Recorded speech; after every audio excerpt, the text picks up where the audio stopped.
Então, já vou começar falando que eu estou muito feliz de estar aqui. É uma honra estar aqui junto com o João. Vou falar um pouquinho do João. João é nosso professor lá no Instituto e super premiado. Tem o prêmio Barco a Vapor, Jabuti, livro do ano, o que mais vocês quiserem.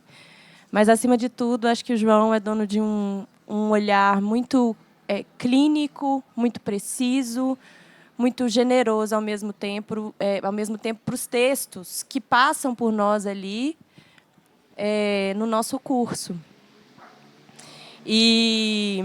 Então, por isso, eu acho assim, eu queria abrir um pouco essa conversa perguntando para o João se ele vê, como que ele reconhece numa ideia essa potência que vai transformar uma ideia num livro, né? Em um livro, e acho que a partir daí, João, se você também quiser contar um pouquinho como que é o seu processo, que eu acho que é uma dúvida muito comum entre as pessoas que pensam em escrever para este público, né, crianças e jovens, que abarca aí uma diversidade muito grande de pessoas, né? Como que é para você essa questão de pensar, se você pensa no seu leitor, como você pensa no seu leitor, né? Num livro, por exemplo, como o Saga, né? Que legal, obrigado. Queria primeiro agradecer demais o convite aqui do Instituto Veracruz, né? E para a Feira do Livro, esse evento tão importante, que já está ficando uma marca aqui em São Paulo, que coisa boa, né? A gente se perder nessas barracas, se encontrar pessoas queridas. Estou vendo umas carinhas conhecidas aqui, pessoas amadas. E que coisa boa. Mas eu queria dizer que ela está aqui, parece que ela está sendo mediadora de uma pergunta. Não, a gente está aqui. Eu que estou assim, honrado de estar do lado dela. A Isabela, uma querida. Ela foi minha professora, isso é que é legal também de lembrar, né? No Vera, onde tudo começou. E agora a gente, com muito orgulho, eu sou colega e também sou amigo. Ela, não sei se ela considera, mas eu considero, então está valendo, do lado aqui. Então, eu queria agradecer demais. E ela também, super premiada. Aliás, a gente tem junto, né, o Barco a Vapor. Assim, ela também teve o prêmio Barco a Vapor com o livro. E agora é uma romancista, acabou de lançar, Carla B., né, um romance adulto. Então, essa é uma pergunta também que eu queria fazer para ela, aproveitando, né, esse troca de perguntas. Como é que é escrever, né, para esses dois públicos? Assim? Então, são diferentes, não são? Né? Quais são os desafios de um e de outro? E, enfim, delícia estar aqui. Gabi também ali, nossa colega, professora, Gabriela Guerre, romancista também, maravilhosa. E, bom, até perdi a pergunta. Como é o processo, né, de fazer? Como você reconhece aquela ideia que você decide levar para frente, né? Eu acho que na escrita tem uma coisa que é muito importante, que eu sempre falo com quem foi meu aluno aqui sabe, que é um culto assim, do não saber. Eu acho que mais importante do que saber é a gente buscar o não saber, se estranhar como escritor, né? Porque acho que é a partir daí que vem as coisas novas, né? O novo pode vir. Eu fico pensando aqui nessa feira, a gente chegou aqui, né? Esse caminhar que é tão... Você está com... Não sei se todo mundo teve essa experiência. Você vai em direção à barraca, pensando, eu vou naquela barraca X. No meio do caminho você encontrou alguém, ou você viu outra barraca, e aquilo te desvia, você nem lembra mais para onde você estava indo. E esse se perder é interessante, né? Nesse sentido criativo, né? Eu fico pensando assim, a gente pode pensar no não saber, quando eu falo não saber, tem pelo menos duas categorias de não saber. Tem aquele não saber que a gente não sabe, então, por exemplo, uma palavra. Tem uma palavra que eu não sei o que ela significa. Eu vou no dicionário, eu sabia ali que eu não sabia, e agora eu passei a saber. Mas acho que todo mundo teve essa experiência de você folhear no dicionário. Assim, quando você está procurando aquela palavra, você esbarra em várias outras que, às vezes, são curiosas, despertam sua atenção, e você aprende também aquele significado. Então, ali é segundo nível, vamos dizer assim, é como se fosse uma meta-ignorância, né? Porque você não sabia que não sabia. Eu acho que isso é muito importante. Então, aqui, por exemplo, e uma livraria, basicamente, é isso, uma livraria física, né? Você entra atrás de um livro e, de repente, você está olhando outra coisa, e uma capa te chama atenção, alguma outra coisa. Então, esse rumar assim certo, né? Não sabendo, e eu acho que isso é uma coisa que está muito ameaçada hoje em dia com a inteligência artificial, com os algoritmos, esse mundo da gente... A gente quer um livro, a gente entra num site e compra, e falta essa coisa de você perambular entre prateleiras, pegar... Pode ser uma coisa só geracional, talvez seja um tiozão velho, nostálgico, né? Tem uma galera que já vai estar fazendo outras coisas que eu ainda nem sei, né? E isso também tem a ver, né? A gente pensar o futuro é sempre um negócio que a gente é muito arriscado você fazer projeções, né? Mas me parece que para o ofício, né, da escrita em si, para o processo, aliás, de escrever, é muito legal esse se perder, né? Não só nos livros, mas dentro de si, buscando as ideias e no caso do Saga que você citou, eu acho que é algum sinal isso, hein? É a energia da palavra. É a energia da palavra. No caso do Saga, que ela citou, que é o Saga Trício e Norana, não sei se, né, vocês conhecem, que foi, né, que foi esse livro que ela citou, que ganhou o livro em 2021, o Jabuti. Eu acho que se ali tem algum valor, assim, a ideia, eu acho que foi eu não ter desistido dela, assim, no sentido que às vezes você tem uma ideia e ela te assusta, porque ela não se encaixa em nada. E eu olhei para aquilo e falei, poxa, é uma releitura, era um desafio proposto até na própria Vera Cruz, né, durante uma oficina, e eu fiz aquele exercício. Bom, vou recontar um conto canônico com uma voz, né, do nosso cânone literário. Então, Fábula Três Porquinhos e Guimarães Rosa. E aí comecei a brincar com aquilo e, de repente, teve a tragédia de Brumadinho, e aquilo entrou na história. E eu falei, poxa, mas e agora? Isso aqui é para criança, é para adulto? O que é? O lobo foi soterrado? Que tragédia? Como é que é? Eu podia só abandonar, né? E falar. Então, acho que se tem algum valor ali, pera, eu não sei o que é isso, mas isso tem, acho que, alguma potência. Eu vou esperar, eu vou mostrar para outras pessoas, eu vou... Né? Não vou só descartar. Então, acho que esse estranhamento e que eu acho que é um processo que, para mim... E devolvo a palavra para você. Falar do teu. Gostei demais disso que você falou, João, eu sinto isso muito com a escrita. Eu acho que essa abertura para o novo, essa energia que dá na gente uma vontade de viver, né? Assim, de experimentar as coisas, de estar aberto para o que a vida vai trazer. Fora da página primeiro, talvez, e depois dentro da página, né? Olhando ali. E eu acho que aceitando também que algumas vezes a jornada em si é a própria recompensa, né? Algumas vezes o livro, a ideia, ela é para ser vivida em si, e talvez com a gente mesmo ou com um grupo muito íntimo que a gente pode constituir ou não.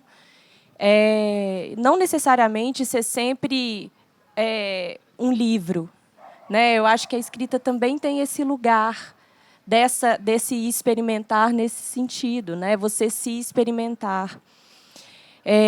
Mas ainda fiquei querendo saber de você desse tipo se existe para você, e pensando ainda ou enfim, no seu trabalho, como que você se você pensa nesse leitor tão difícil de ser delimitado, né? O Adeus é para Super-Heróis, que é o meu livro infantil, ele nasceu com a ideia dele. Eu não pensei, vou fazer um livro infantil. Primeiro me veio a ideia. E essa ideia, respeitando o que eu primeiro, acho que intuitivamente propus para ela foi se desenvolvendo de um jeito que ela conversava com determinadas pessoas. E eu gosto de pensar que não são só crianças, né? Não que as crianças sejam um público pouco, porque não é muito. Eu acho que a gente conseguir se comunicar com uma criança é uma coisa muito especial, porque é uma comunicação muito complexa. Então, são livros que eles têm que guardar em si, acho que essa duplicidade, eles têm que ser simples e complexos ao mesmo tempo, ou eles podem ser simples e complexos ao mesmo tempo, porque uma criança experimenta um livro de um jeito muito diferente que um adulto, né? E daí você tem esse nível, primeiro, do racional, do objetivo, mas você tem um nível sensorial, né? Você tem uma criança que pega e se apropria de um livro e que ela pode se conectar com a ilustração, ela pode querer ela mesma recontar o livro, né? Então, partindo aqui do meu quintal, da minha experiência, eu diria, eu não fiquei imaginando quem seria o leitor do meu livro. Desejei ardentemente que ele tivesse leitores, muitos leitores, mas não sabia quem era, e também me abrindo dessa forma, acho que para o novo, para essa experiência possível de conexão. E queria te ouvir, como é que é para você, no seu trabalho, se você, trabalhando a ideia, em algum momento você imagina quem vai estar ali daquele outro lado, né? Tem uma coisa que eu acabei de lembrar agora, que você foi numa aula tua, e eu queria dividir com as pessoas, que eu acho muito legal isso, que você contou do Maurice Sendak, que fez Onde Vivem os Monstros, né, que é um clássico, né, um divisor de águas do livro ilustrado, que uma mãe teria escrito para ele, falando, meu filho, minha filha pequenininho, né, de 2 anos, sei lá, adora esse seu livro, na época das cartas ainda, né? Então, escreveu uma carta para o Sendak. Você poderia fazer um desenho para ele, né? Aquele desenho lindo dele, né? E aí ele respondeu, né? Assim, fez um desenho e mandou por correio, chegou na mãe. Depois veio uma outra carta, ela respondendo assim, falando: nossa, muito obrigado, você foi tão maravilhoso mandar esse desenho. Meu filho amou tanto, tanto, tanto, que ele até comeu o seu desenho. Nunca esqueci isso. Foi na aula da Isabel. Lembra dessa história? Essa história é maravilhosa. Né? Porque é bem isso, né? Você falou de uma coisa sensorial. A criança quer se apropriar tanto, né? Que ela quer que aquilo faça parte dela, né? É amor, foi um ato de amor, né? Nossa, é um ato selvagem, um amor selvagem, assim, animal, né? E é lindo. E essa coisa sensorial, eu fico pensando no caso do Saga, por exemplo, que é aquela linguagem, né? Que eu tentei emular, homenageando, né? A sintaxe rosiana e tal. Então, alguns pais, falam, mas essas palavras, como é que... Nonada, e tá meio difícil. E eu acredito que tem uma coisa sensorial, que a palavra ela não é só significado, né? Ela é significante também, né? Ela tem uma forma, ela tem uma sonoridade, ela tem uma musicalidade, o texto ele tem um ritmo. E tudo isso é um jeito de entrar, né? De experimentar a literatura. E acho que quando a criança entra em contato com isso, mesmo a palavra que ela desconhece, ou essa sonoridade, eu fico pensando, quer dizer, essa foi a minha esperança, né? Que, por exemplo, o Saga seja uma porta de entrada, quem sabe, para o grande Guimarães Rosa, posteriormente, para que elas fruam, né? Com mais propriedade. Poxa, eu já ouvi esse cantar, essa coisa meio estranha, essas palavras, nonada. Eu lembro que, inclusive, só uma outra coisa foi no Vera, também o Fabrício, que Fabrício Corsaletti, também professor lá do Vera e tal. Ele falou assim para mim, cara, achei muito legal o teu texto, que eu mostrei, né, para os meus colegas, professores e tal, e eu achei muito legal. Agora, nonada, eu acho que nem o Guimarães Rosa, se fosse vivo, podia usar, porque já está, né, ele usou na abertura do Grande Sertão Veredas, né, não dá para se fazer mais que isso, né. Mas eu falei, não, mas eu quero usar, porque justamente tem essa intenção, né, eu estou ali fazendo um resgate, misturando coisas e tal. Enfim, então, mas eu acredito muito nisso, que tem esse aspecto sensorial, principalmente quando a gente fala do livro da primeira infância, mais do que nunca, né? Assim, os livros até são pensados de uma forma ao cartonado, mais grosso, porque a criança vai morder o livro, né? Vai querer comer o personagem, vai ler no sentido ao contrário, vai pegar e ler, e não tem certo e errado, né? Isso é uma coisa que, quando você pensa na leitura da primeira infância, é o contato com o livro que é bacana, né? Já, assim, em si. Ela entender que aquele é um objeto misterioso, tudo é imagem, né? Se a gente pensar, então, no livro imagem, ou no livro ilustrado, você pensar que as letras, quando você ainda não sabe ler, são imagens também, né? Então, o desenho da página, o projeto gráfico, no caso de literatura infantil, que a gente está falando, isso é muito importante, né? Para depois você dar o passo para a leitura, né, do adulto. E acho que é a coisa fundamental, né? Não sei se você concorda. qual a importância da literatura infantil, né? Que às vezes é tão colocada assim como livrinho, né? É uma coisa menor. Cara, no mínimo, ela está formando os leitores adultos, né? Eu Você vai ser diria, o melhor leitor ou escritor adulto. no mínimo. Né? No mínimo, a gente está formando leitores, no mínimo, a gente está formando seres humanos. Né? Eu acho que a literatura ela tem sempre essa função da conexão, de abrir para outros mundos, de colocar coisas em questão, né? E de fomentar isso que é o pensamento imaginativo, e que aí sim, eu não, enfim, talvez eu não tenho, acho que sou meio tiozona, mas eu acho que eu estou bem amparada. Mas eu acho que hoje a gente tem poucos lugares, né, para que a criança possa alimentar esse lugar da imaginação, e que é um lugar a ser visitado muitas vezes na vida, né? É um lugar para onde a gente pode correr nos tempos que nos parecerem sombrios, quando a gente se sente só. E a vida tem vai haver na vida, né? Essas sensações que nos pedem esse lugar da imaginação. Né? E esse lugar não está na rede social, ele não está pronto. Né? A gente precisa que as crianças construam esse lugar para que elas possam acessar cada vez mais, porque é um músculo que se exercita. Né?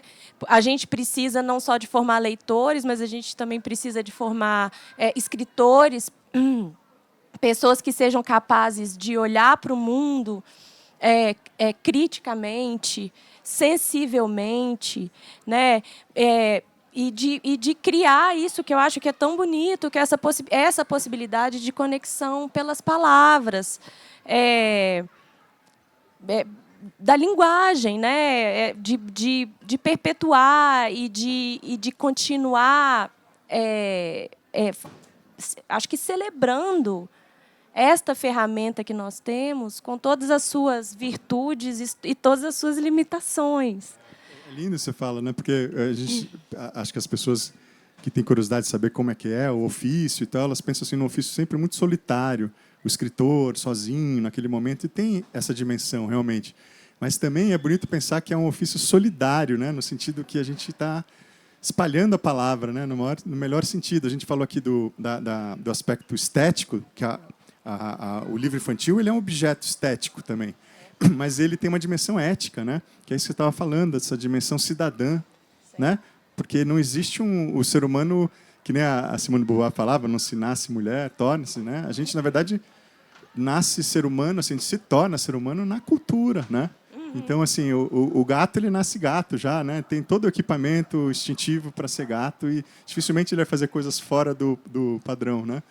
E a gente não, né? A gente está aberto para formar, né?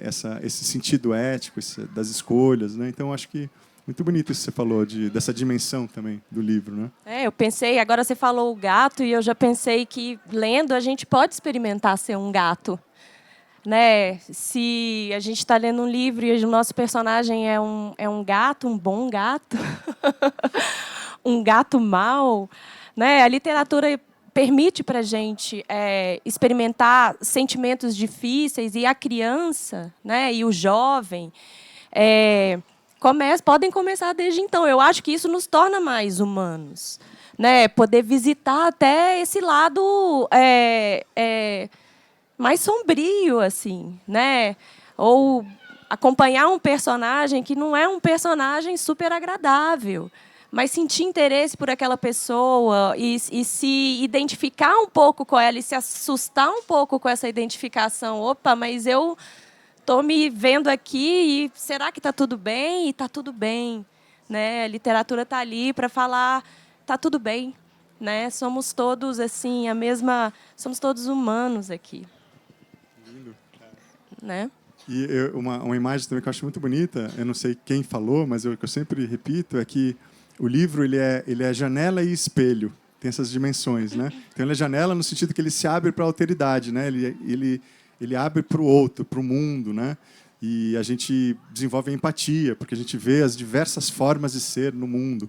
Mas, ao mesmo tempo, ele é espelho, né? Porque ele devolve para o leitor a sua imagem e até uma autoridade mais radical ainda, que é os outros de si, né? Os outros que estão lá naqueles cavernas, que é o que você falou, né? Aquela parte mais sombria que a gente não quer ver, quer dizer, a criança que está com inveja assim do irmãozinho, ou que deseja um mal para o irmãozinho naquele momento. Como lidar com esse sentimento, né? Ou a coisa de odiar a própria mãe ou pai, e aí a bruxa, por exemplo, entra nesse lugar, né? Ela pode odiar a bruxa, na verdade ela está odiando a mãe naquele momento. Aí depois tem a fada que ela consegue amar de novo. São figuras, ambas figuras da mãe, né? Figurações da mãe.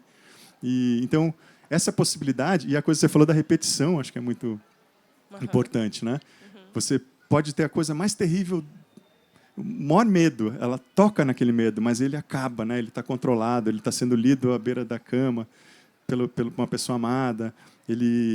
Ela pode ir de novo, e é muito comum isso as crianças, né? Repetirem aquela... Repetir.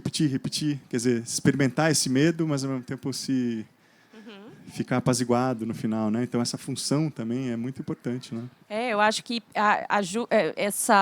esse entendimento dos próprios sentimentos, nomear os próprios sentimentos, lidar com os sentimentos, né? Nesse lugar que é tão seguro, né? E eu acho que para a gente que está no fazer, né? No escrever ali, é também revisitar esses sentimentos e fazer perguntas, né? Para a página.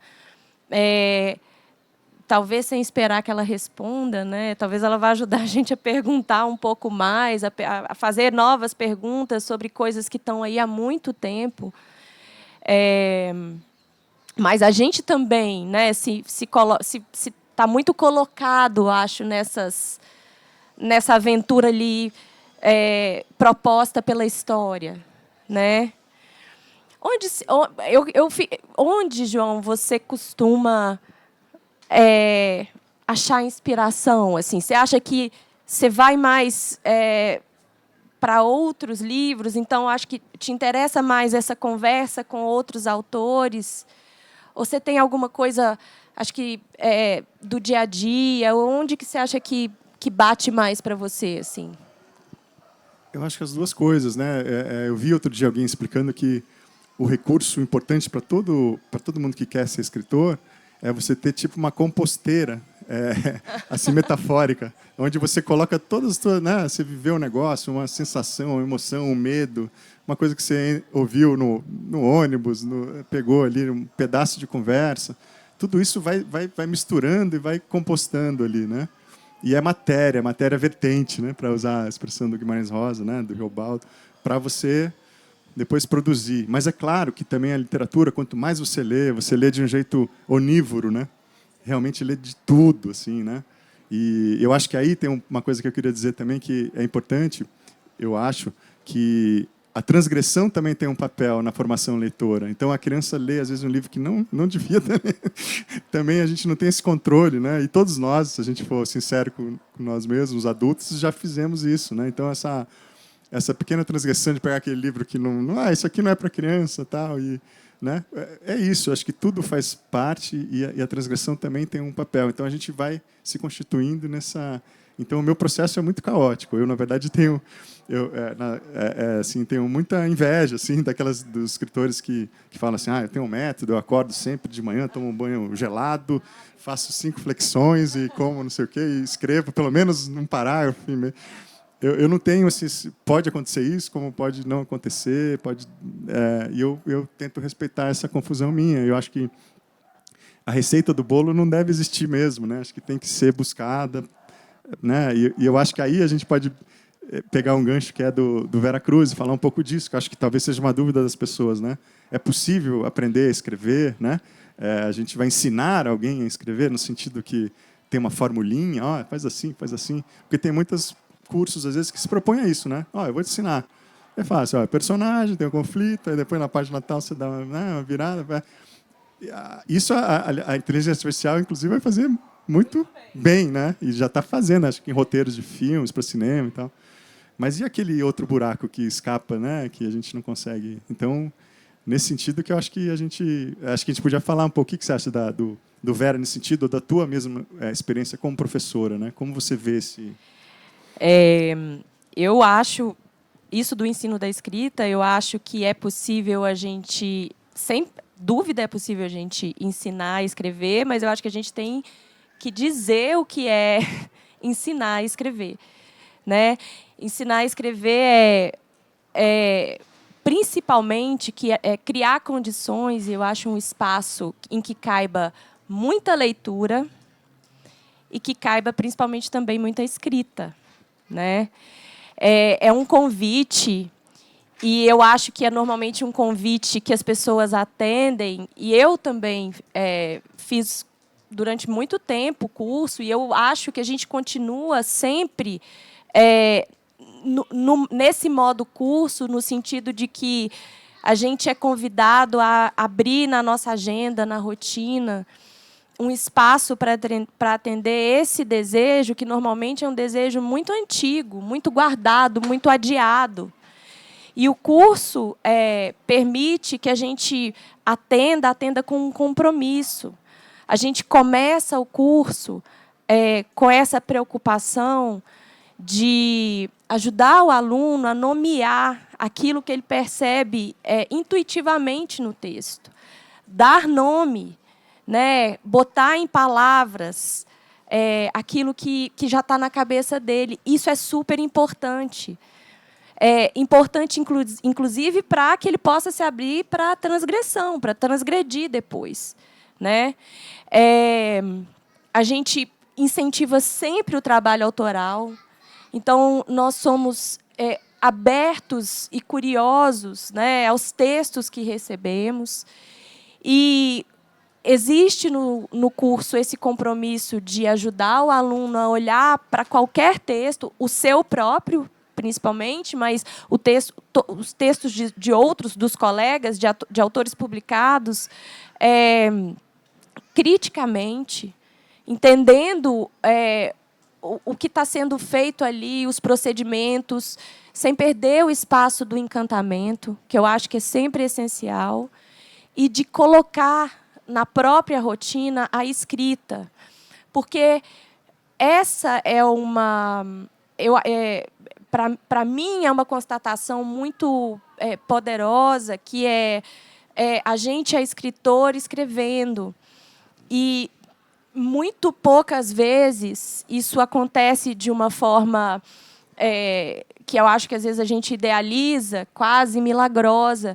É um trabalho como outro qualquer, um ofício que, como tantos outros, ele depende de estudo, ele depende de saber olhar, ele depende de pesquisa, ele depende de investigação, ele depende de esforço e de muita dedicação.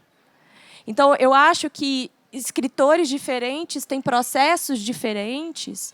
No meu caso, eu sempre penso que a escrita também precisa de volume, precisa de muito, de sair muito, de ligar a torneira e, às vezes, vai sair uma água bastante ferruginosa e deixar aquela torneira ligada para que a água continue a cair e, de repente, vai chegar numa água um pouco mais clara e mais límpida, mas fazer com amor, que significa aguentar os dias ruins e acreditar que eles vão passar, né? O Amos Oz fala de pensar como um vendedor que todos os dias vai abrir a própria loja. Tem dia que vai entrar um monte de cliente, tem dia que não vai vir ninguém, mas você abriu a sua lojinha, se dedicou ali ao seu ofício e depois você pode... vai vir um novo dia, né? Então, eu acho que o curso ele trabalha com essas ferramentas, ele ajuda a criar isso que é tão precioso, que é uma rotina de escrita, né? Você colocar a escrita no seu dia a dia, criar aquela meia hora diária, 1 hora, né? Então, fazer disso um hábito, porque aí você vai se conhecendo, você vai se explorando, você vai começando projetos que você vai levar até o fim e outros que você vai botar na gaveta. Então, eu eu acho que o curso é essa... Ele tem essa força 360, assim. Né? Ele é aprender a escrever dessas várias formas. Acho que desde a dinâmica da escrita, você conseguir criar uma dinâmica da escrita, uma dinâmica da leitura, encontrar uma interlocução tão curiosa e interessada quanto você, porque eu acho que isso também é um sentimento comum. Antes da gente estar num curso com outras pessoas interessadas em literatura, a gente sofre nas festas de família, tentando falar com seu tio sobre esse livro que acabou de... Ninguém leu ainda, então você precisa também de ter essa interlocução qualificada. Você vai achar a sua turma, e isso é muito entusiasmante. Escrever é solitário, de muitas formas, mas é muito coletivo de outras. Eu acho que você estar num grupo, você encontrar a sua família literária, você caminhar com outros escritores que estão ali, estão lendo o seu texto e estão conversando sobre as durezas do ofício e as glórias também, é muito inspirador, assim. E uma coisa que também, para mim, foi muito importante foi sentir no curso um ambiente assim seguro, né? Tem uma coisa assim que o mundo já é muito complicado, a gente sabe, né? Então ali a gente sente que a gente pode ousar, a gente pode viajar, a gente pode fazer uma ideia estapafúrdia, né? Que todo mundo vai acolher no sentido melhor da palavra, né? Que é isso, a gente está entre iguais ali e como é importante nas oficinas a coisa de você falar sobre o texto do outro, né? Como você vê no outro coisas que você não vê no teu texto. E é muito mais fácil ver no outro, né? Você sai apontando com, isso aqui podia ser melhor assim. Aí na hora que você dá o teu, você fala, pô, mas espera aí, e agora, né? Eu fiz também as mesmas coisas que eu estava falando, super tranquilo no texto do outro. Então, esse também eu senti que foi uma ferramenta muito importante, que não Vera, né? Talvez entre um pouco naquilo que você tinha trazido dessa questão do espelho, né? Mas as oficinas em si são assim, para mim, oportunidades preciosas, né, num curso de escrita, no nosso curso. Acho que a gente cria esse pacto que o João está trazendo, que é um pacto de estar num lugar seguro. E seguro significa ouvir comentários, às vezes agradáveis, às vezes comentários mais críticos, mas a crítica que a gente aceita e acolhe no curso é sempre uma crítica embasada. É uma crítica que é ao texto e é uma crítica que precisa ir além do não gostei. Ela pode começar com o não gostei. O não gostei é legítimo, né? Mas ele tem que ser justificado. Eu não gostei porque aqui eu saí do texto. E essa coragem de dizer isso para um colega, e às vezes, muitas vezes, um colega querido, porque assim é o ambiente da oficina, né? Somos colegas, né? E nos respeitamos como colegas. É também uma generosidade, né? Porque também te coloca no lugar vulnerável, de você ter que dizer por que não, né? Por que para você não funcionou, e colocar isso em questão e deixar que outros colegas, então, também possam se manifestar para dizer que para eles também não, ou que eles também sim, ou que para eles, diferentemente, funcionou. Porque a gente sempre volta nesse lugar da literatura que não tem fórmula, né? E que é sempre muito contaminada pela subjetividade, né? Mas algumas vezes a gente tem uma resposta mais uníssona, e daí a gente pode pensar naquilo como uma questão que extrapola até aquele texto. Acho que vira uma questão de toda a turma. E aí toda a turma pode pensar sobre os efeitos de determinadas escolhas para um texto, né? E tem que entender qual que é o percurso que aquela pessoa quer fazer também, né? Então, assim, não é o certo e errado em absoluto. É assim, você, autor, deseja o quê com esse texto? E a partir disso, você está conseguindo o que você deseja fazer? Então vamos conversar sobre as possibilidades que, né, a gente tem aqui para que você atinja o objetivo que você quer, autor. E não o que é certo e errado, assim, a priori, né? Não tem isso, né? É sempre partindo dessa intenção autoral, né? Tipo, qual é o gesto aqui? O que você, dentro do que é minimamente possível fazer de cálculo, né? O que você fez aqui? Qual que era e qual a distância? Porque, no fim, isso também é escrever, né? É calcular essa distância entre o que você desejou e o que você alcançou ali na página, né? E lembrando sempre que a literatura é assim, ela é um brinquedo infinito, né? É um vestir e desvestir as coisas, né? Com as palavras. A gente estava até brincando aqui no começo que essa tenda chama caqui, porque é a fruta, né? A feira. A gente está falando, mas teve uma amiga ontem que falou assim: você vai estar na tenda caqui amanhã, né? Então você vê a polissemia está sempre na palavra, acompanha.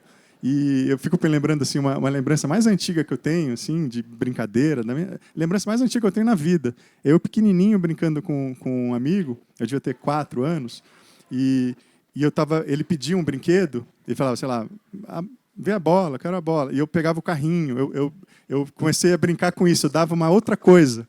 E aí ele, não é uma bola. Aí eu pegava um ursinho de pelúcia, sei lá. Então, de certa forma, eu fiquei pensando isso hoje, né? Depois de adulto, eu fiquei pensando, que engraçado, né? Eu já estava vestindo e desvestindo coisas com palavras, né? Assim, brincando com essa coisa. E isso atesta, assim, o caráter provisório, né? Da linguagem, sempre, assim, né? A gente vai estar tentando pegar as coisas do mundo, nomeá-las, né? Como você estava falando, mas essa coisa, assim, ela escapa, né?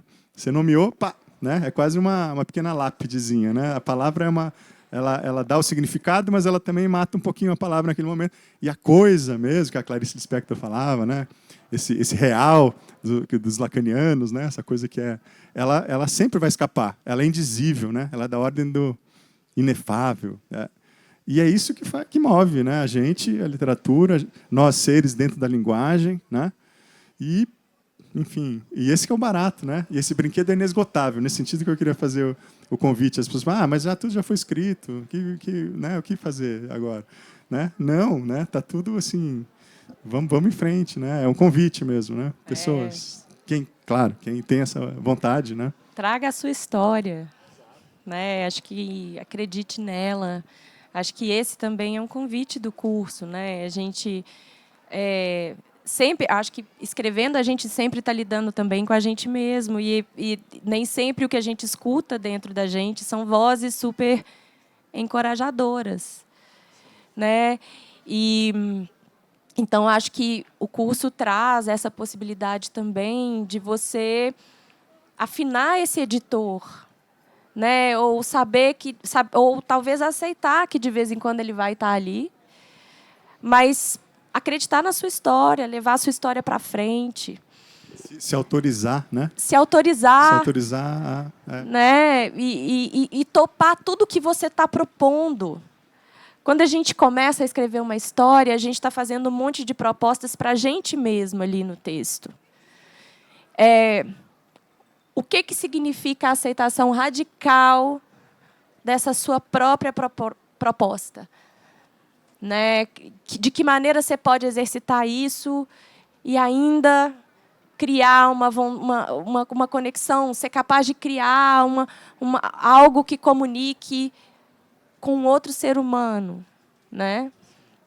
Então acho que o curso também ele vai se desdobrando nesse tipo de pensamento, né? Entender essas possibilidades, o tipo de compromisso que a escrita pede, né? A gente está ali exercitando isso.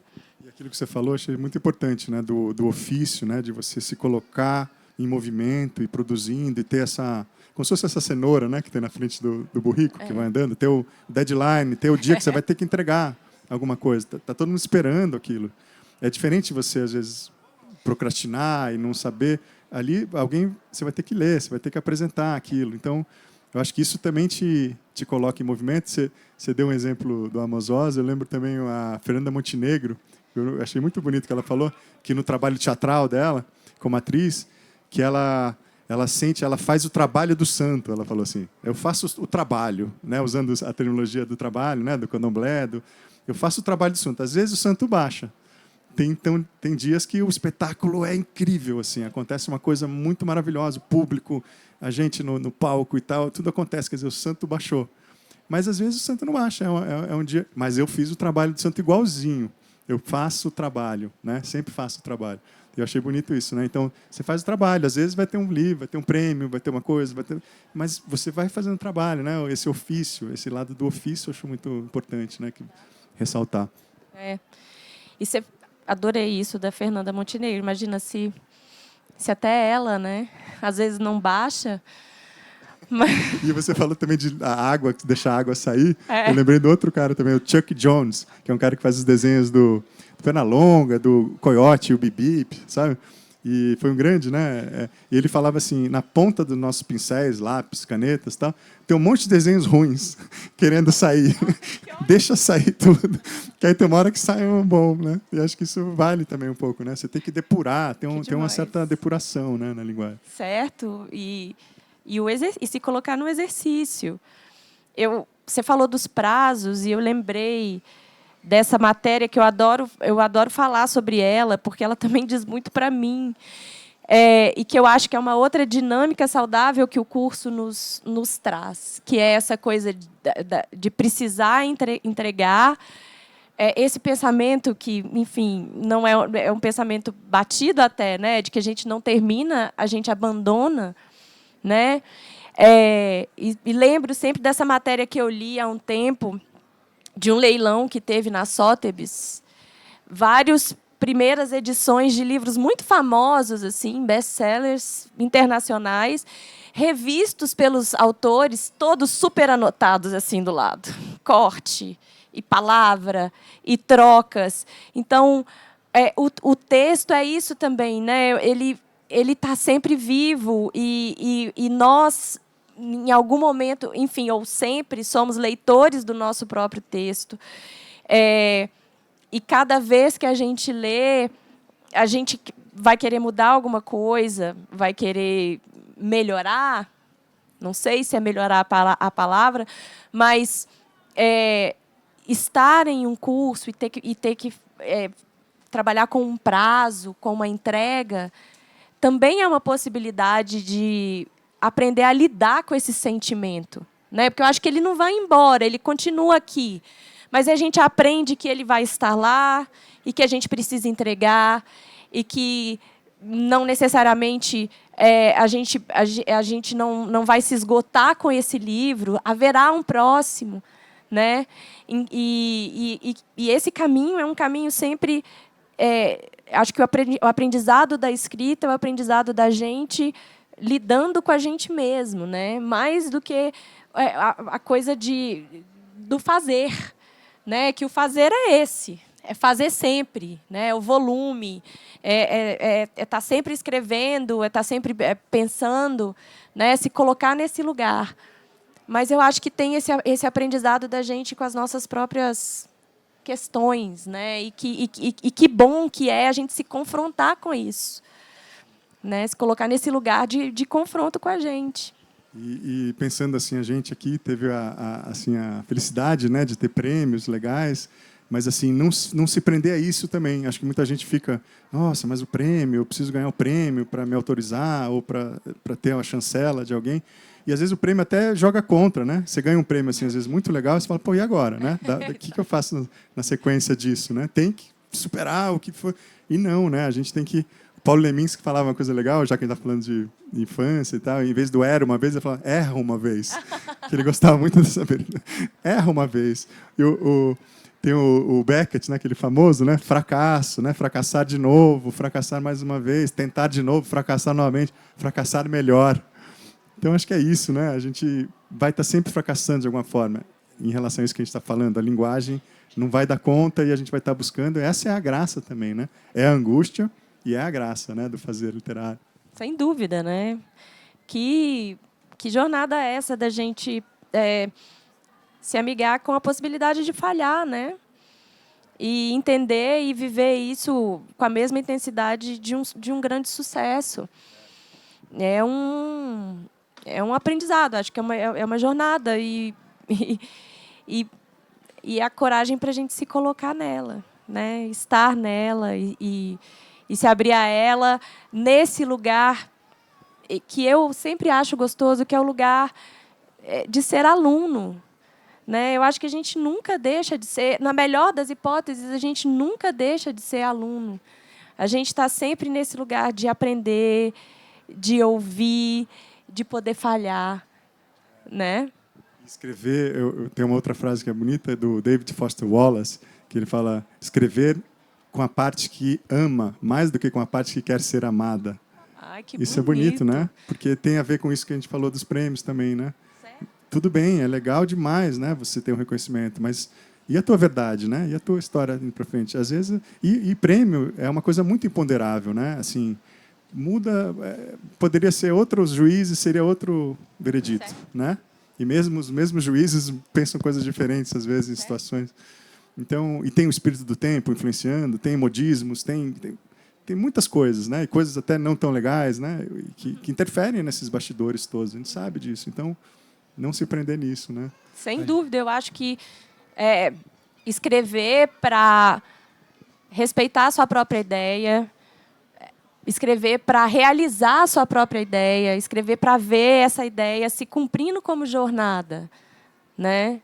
Acho que é muito mais. Eu acho que conseguir fazer isso eu acho que é a verdadeira recompensa, né? Eu acho que Falando em cumprir sua jornada, a gente está recebendo avisos aqui que tem mais produção. 5 minutinhos, mais assim. 5 minutos. Então, a gente acabou se empolgando, falando, a gente nem perguntou se vocês queriam perguntar alguma coisa, se alguém quiser fazer uma colocação. Quer? Ali. Na verdade, é um comentário para que continue esse final assim da fala de vocês, porque eu compreendo e acho muito bom ouvir sobre a parte operária da escrita, né? Da necessidade de errar uma vez, de falhar melhor. Mas eu queria ouvir um pouco mais sobre a parte deliciosa, assim, sobre o desejo e prazer, sabe, de escrever. Eu acho que isso é tão pessoal, assim. Mas eu ouvi há pouco tempo alguém falando, e eu achei muito boa essa definição. Assim, o escritor é aquele que gosta da jornada, essa jornada, de sentar e se jogar em uma coisa outra, né, que está ali na página. Então, eu sinto que eu posso falar do meu quintal, assim, eu posso falar da minha experiência. E para mim, escrever é uma questão de me sentir estável, de me sentir viva. Então, na minha rotina de escrita, quando eu posso me dedicar ao meu texto, é ali que eu estou inteira. E eu sinto que o Jefferson Tenório foi falar outro dia para a gente lá no Vera, e ele usou essa expressão que eu roubei, que é estado de escrita. Então, eu me sinto nesse estado. E é um jeito diferente de experimentar estar vivo, né? E empregando aquilo que, para mim, é mais caro, que é esse lugar da imaginação. É, sim, uma brincadeira, e aí eu acho que tanto na escrita para criança, para jovem, ou para um adulto, a escrita vai nesse lugar do jogo. Ela tem alguma coisa de lúdico sempre, porque ela está sempre nesse lugar que a gente aprendeu a acessar ainda criança, que é esse lugar da imaginação, né? Que são dos universos que eu posso criar e das pessoas que eu posso criar, e ela pode falar uma coisa que eu nunca diria, e isso é muito libertador, né? Então, para mim é um prazer enorme. E eu acho que tem esse prazer da jornada e tem um prazer, uma sensação, uma percepção de valor da gente mesmo muito grande ao completar um livro, ao conseguir cumprir essa jornada, que é isso, ela é feita desses dias em que vai ter coisas brigando dentro da gente, dizendo que a gente vai escutar da gente mesmo. Isso nunca vai ser publicado, isso não tem importância, isso não muda nada. A gente pode ser horrível com a gente mesmo, mas a gente também pode não dar bola para isso, ou tem os dias em que, outros dias que a gente vai falar, mas isso está muito legal, e que você vai pegar alguma coisa que você escreveu e vai se surpreender com aquilo que está na página, vai se interessar por aquilo que você mesma inventou como se fosse uma novidade. É um prazer enorme, né? O que você acha, João? Que lindo isso que você falou e o jeito que você falou.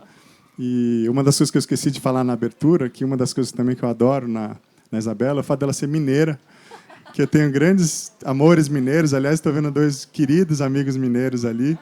E tenho inveja, um pouco queria ser mineiro, não sou. Sou um carioca fajuto, não praticante, porque nasci no Rio, mas estou fora do Rio a maior parte do tempo.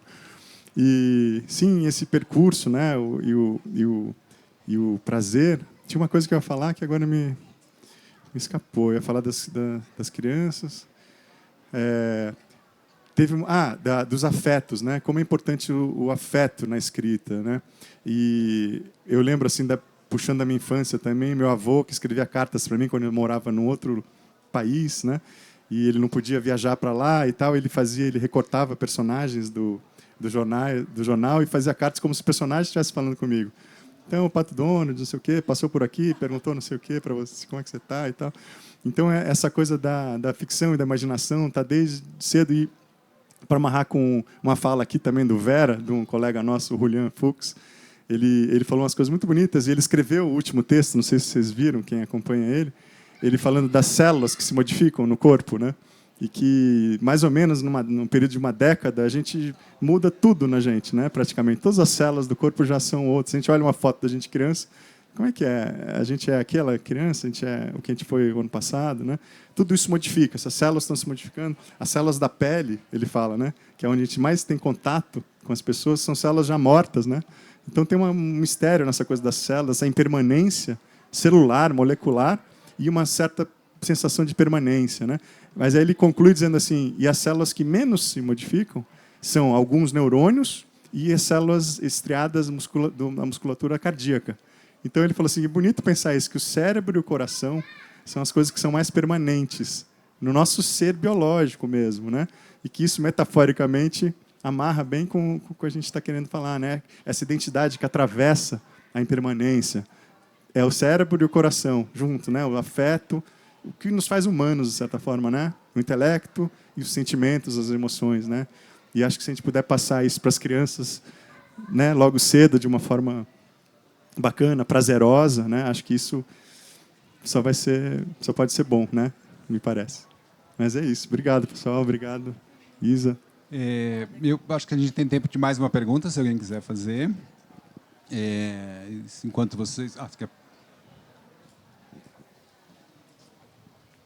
Bom, primeiro eu queria agradecer. Eu sou aluna do Vera e tenho o prazer de ter vocês como professores, o que é, né, um grande privilégio. Eu queria comentar um pouco do que a Isabela falou, que me tocou muito, que é essa questão da gente poder acessar esse lado da imaginação, do criativo, quando criança, e poder retornar a ele nos momentos de mais sombrios, né, de quando a gente é adulto. Eu acho que isso é uma coisa, um presente que a gente pode dar para as crianças, concordo plenamente.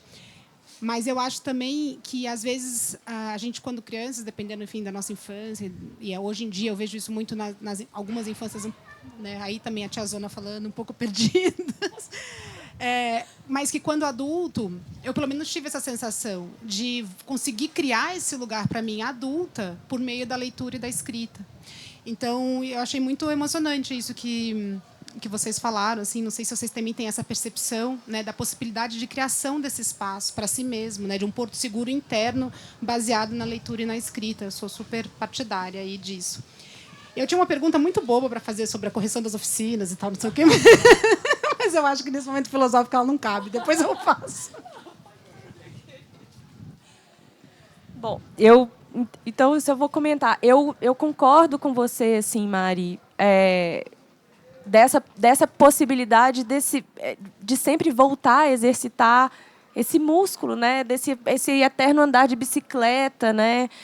E acho que tem experimentar de novo essa liberdade, porque dentro da cabeça da gente a gente vai para onde a gente quiser, né? Isso é muito libertador. A gente não precisa estar nem no planeta Terra mais, ou nem nessa época e nem nesse ano. A gente pode mudar de gênero, a gente pode mudar. A gente não precisa ser humano, a gente pode ser uma árvore, a gente pode ser uma pedra, a gente pode ser um gato. E eu acho que a pura proposta desse exercício ela é preciosa em termos, sim, de exercitar esse músculo da imaginação e acessar esse lugar. Quanto mais a gente acessa, mais ele se abre, assim, como uma floresta muito densa que a gente vai abrindo no nosso caminho. Mas também como essa proposta de olhar o mundo por outros olhares. E isso, acho que, por definição, nos conecta muito mais com outras pessoas e com estar vivo, com o mundo, né? Então, eu concordo. Eu acho que temos na infância, e talvez a gente vá sendo convidada ao longo da vida, aí deixando isso um pouco de lado, como se fosse uma coisa menos importante.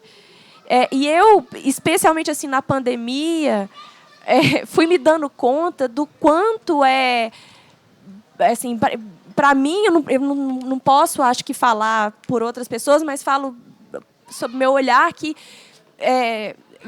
ter arte, né, literatura como uma forma de arte, a arte sendo essa possibilidade de conexão com essas coisas que prescindem da palavra, porque eu acho que, embora a gente faça livros, na maior parte das vezes, com as palavras, o que a gente está tentando dizer é justamente as coisas que as palavras não dão conta, né? Então, a gente usa muitas palavras para trazer aquilo justamente que elas não alcançam. Então, como que isso é tão importante quanto comer, quanto dormir, quanto exercitar o corpo? É a gente cuidar da nossa dimensão artística, imaginativa, né, criativa. E curtir a viagem, né? Porque, curtir a viagem. Para citar, assim, para fechar com mineira também, sempre os mineiros, impossíveis. A Ana Martins Marques, que é uma poeta que eu adoro, ela tem no livro Risca Essa Palavra, ela tem um poema que ela fala assim: fazer as malas é tarefa impossível, porque as roupas que vão vestir a pessoa que vai chegar no destino já não cabem, né? As roupas que vestem a pessoa que vai partir já não vestem direito a pessoa que vai chegar. E você pensar ainda na volta, e não é porque a gente engordou no caminho, comeu muito na viagem e tal, no sentido mesmo, né? E ela fala assim, aí ela termina dizendo assim, quem parte faz sempre as malas de um desconhecido. Eu acho isso uma das coisas mais lindas, já foi escrita, assim, e eu queria só, acho que terminar dizendo isso, né? Falando disso que você falou, e pensar, a viagem é importante, né, gente? E ela é sempre transformadora, sempre, né? Sempre. Você sai, você chega, você volta transformado, né? Entrar no livro é isso, né? E que as crianças já entrem cedo para virarem adultos também entrantes depois, né? É isso.